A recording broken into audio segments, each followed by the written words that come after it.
This is Curran Bhatia. We're at the Devin Haney press conference in New York City. I'm here with David DIamante. So, Dave, you were talking to me about the history of Madison Square Garden and how club fighters can actually bring out their countrymen to support them. So could you just tell me about that a little bit?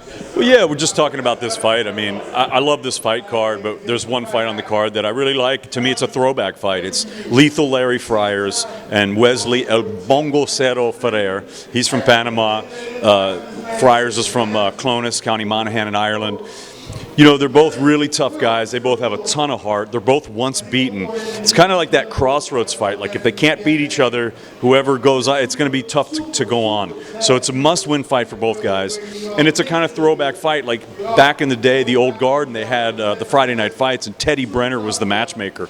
And they used to make these just wars, you know. They were kind of like, you know, back in the day, it was like each New York neighborhood had its own club and fighters that they supported.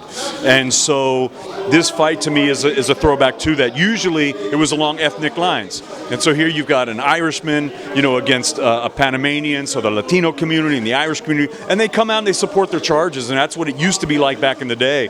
And so this fight kind of reminds me of that, and I think it's going to be a great fight. I think both guys are going to give it their all, and it's a throwback fight. It's a throwback fight. It has the old school feel, like you said. What about the rest of the card? I'm sure you're excited for the rest of the card as well. Well, I really am. You know, first of all, it started kind of at the bottom, not at the top, but looking at a guy like Kike Bermudez, I used to train out in Bushwick, and I remember him coming in as an 8-year-old, and the fact that he's making his pro debut at the Garden this Friday, I'm really excited for him. And then Magomedrasul Majidov, that guy, you know, 3-time amateur world champion, 2-time Olympian, he won Olympic bronze, and he's a big deal, man. He's finally turning pro. I think he's 33 now, so he's kind of old, but, you know, in Azerbaijan, where he's from, I guess they get paid to fight in the amateurs, so he's turning pro late. You know, he's done very well as an amateur, and we'll see what he can do in the pros. So that's kind of interesting to see there.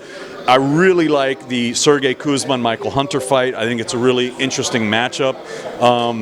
It's just a great fight. And then you've got the Battle of Brooklyn. So Serrano and Hardy for the featherweight, you know, championship of the world, WBO and the interim WBC. People are obviously Serrano's the favorite in that fight, but we'll see what happens. It's finally happening. There's been a lot of talk about it, so it's finally happening. And you know, Devin Haney and Abdullaev is a good fight.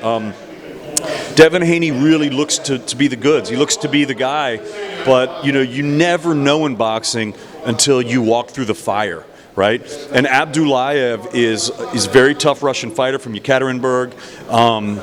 You know, he hasn't really fought top opposition himself. He looks very solid. He's undefeated. He doesn't look special. He looks solid. He looks good.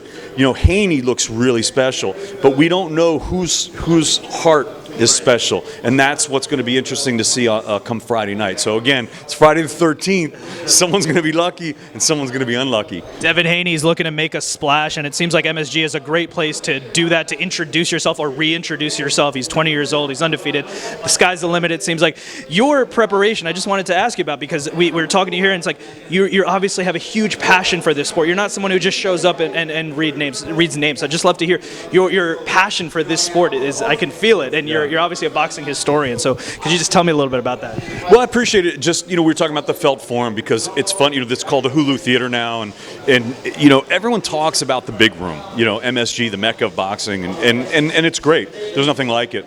But the theater has a lot of history. I mean, how many years have we seen the New York Golden Gloves there, and all the great fights? You know, Mike Tyson and Howard Davis Jr. and Roy Jones Jr. and Larry Holmes, all these great fighters over the years fighting there. And so it's kind of cool that these guys, you know, the theater has a very special place in the history of New York and in the fight game. So it opened in 1968. It was named after Irving Mitchell Felt, who was the then president of MSG, and it's kind of cool. So I think it's always great to be at the mecca of boxing, MSG, and I think it's going to be a great night of fights. So we expect to see it packed out. And your role now with the Zone, traveling to all the biggest fights in the world. What are you looking forward to? What's on your calendar that you said, oh, this date, I can't wait for this fight coming up? Well, look, there's so many great fights. Next week we're in Florence, so I'm getting right on a plane after this fight and going to Florence. We have a big fight with OPI since '82 over in Florence. Then we're coming right back. We got Usyk in Chicago. We've got Triple G back at the Garden. look, December 7th, Saudi Arabia, the rematch, Anthony Joshua and Andy Ruiz, or Andy Ruiz versus Anthony Joshua. Let me say that correctly because Andy Ruiz is the A side now. Just a great fight. Just a great fight. Any way you look at it, it's a great fight. It's a really interesting matchup. I think it's a tough matchup for Joshua. I don't think it's an easy fight. I think he can definitely win the fight if he throws his jab and really puts it out there and holds the center of the ring. He needs to back Ruiz up, but either way, they say styles make fights, right? It's one of those things that we always hear.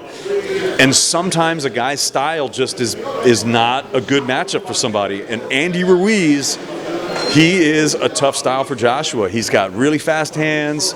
He can move well. It's hard to hold him because he can get out of a clinch well. He's got really good boxing pedigree, and he's a fighter. He's been fighting since he was a young age. So he's gonna give Joshua fits. It's a tough fight. So I can't wait to see it.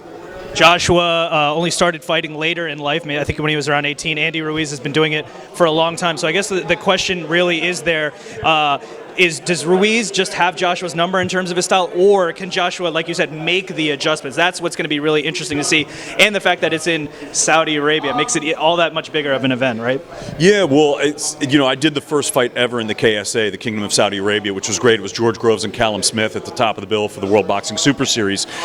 Great fight. The fans came out, and even though a lot of them didn't know what they were watching, they did because it's fighting. It's primal. They got it. It was great, actually. In fact, there were a couple lulls. They were booing. I was like, yeah. And then they picked up and they were cheering. I was like, this is like a New York crowd. I mean, it was great. They instinctively knew what to do. So hats off to those fans. I think they're going to come out. Of course, you're going to get some people coming from the States. You're going to get some people coming from Mexico. You're going to get some people coming from the UK. So I think it's going to be a big night out in Diriyah. So that's a great kind of massive stage to have, in the vein of the Thrilla in Manila, the Rumble in the Jungle.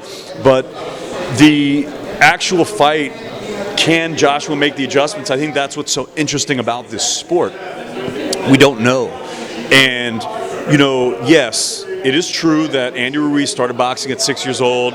Anthony Joshua started boxing much later. But that doesn't tell the whole story. There's a lot of other stories to tell. I mean, the size, the power. Look at Lennox Lewis. Look at Vladimir Klitschko. Double jab, right hand. Double jab, right hand. It's not science. It's a sweet science. It's how it's done, And there are certain things that he needs to do to make adjustments. He's got to be stiff with it. You cannot let this guy bully you. But Andy Ruiz is the type of guy, he doesn't like to be bullied. Talk to him, talk to his dad, he'll tell you that. He doesn't like to be bullied, so he doesn't want to be pushed back. That's what you got to do. Get a guy out of his comfort zone. It's going to be very interesting. Look, I'm not Rob McCracken. That's his job. He's going to do it. I have faith in those guys to do what they need to do. But again, you got Manny Robles on this side. That's another part of the matchup is the trainers. This is a great fight. So who knows? We don't know. The world the world is waiting to see it. It's going to be great. That's going to be a tough job for Rob McCracken. That's a tough assignment to have to help train for the rematch. So just to close it out, we know that we can see you on the Zone. Where else can people find you? I know you got other interests, the Cigar Lounge and everything, all the great stuff you're doing. So where can people find you? It's just on my Instagram at David DIamante, and we're on DAZN, of course, and we're on Sky Sports, and we're all around the world. So we're doing it. We're having fun, doing a lot of fights, and appreciate all the support. And keep watching the boxing, guys. David DIamante, thank you so much for the time. Appreciate you.